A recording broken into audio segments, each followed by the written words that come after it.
The adoption process can take years, but what happens when the child arrives and something doesn't feel right? In 2016, over 70,000 children were waiting to be adopted, but only 4,960 actually were.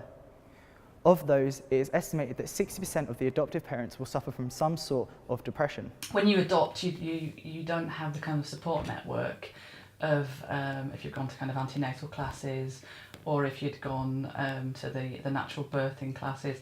You don't have any of those kind of support networks, so you're kind of left on your own with the baby. And then suddenly all those massive expectations of being able to bond, of being able to love the child, being able to provide it with everything that it needs.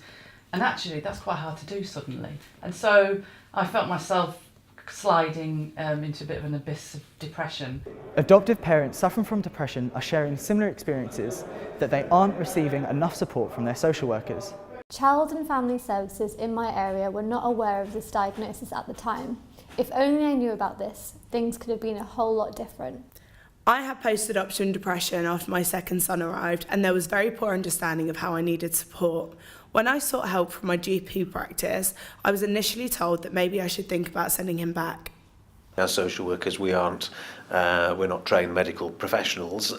We're social workers, so we won't necessarily be looking to diagnose issues specifically around depression. There are not specific guidelines for social workers to say you must look out for signs of post-adoption depression. I think it's an area that social workers can improve on. That social workers need to be aware of what the issues can be. When asked about guidance given to post-adoptive parents, the Department of Education stated, "The Department of Education does not hold or publish guidance for adoptive parents. The department does, however, support the production of materials on post-adoption by other organisations." Without government intervention or strict legislation from the Department of Education and social workers, many parents will still face post-adoption depression on their own. All the support that's out there seems to be largely generated by other parents supporting each other, setting up groups, whether it be online support groups, meeting up groups, but it's all definitely parent generated. It's not really generated from, there's not a governmental intervention or an NHS intervention. It's just what we do to support one another.